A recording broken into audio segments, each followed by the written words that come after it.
Hi guys, my name is Shannon. I live in Apple Valley, California. Um, I have three kids and I'm married. Been married about 9 years. I have two dogs, Olaf and Rocco. I'm currently working as a behavioral interventionist in the high desert.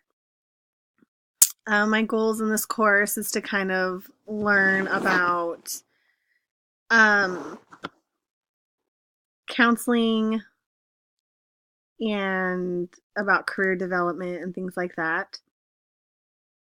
Um, I currently will be graduating in May.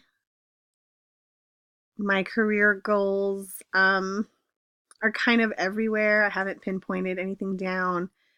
After I finish my master's in MFT, I plan on getting something called a BCBA and kind of seeing where that leads me after.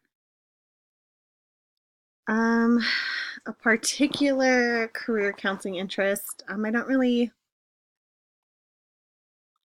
have one yet, but maybe by the end of the course, I'll have more of an interest in it. Bye, guys.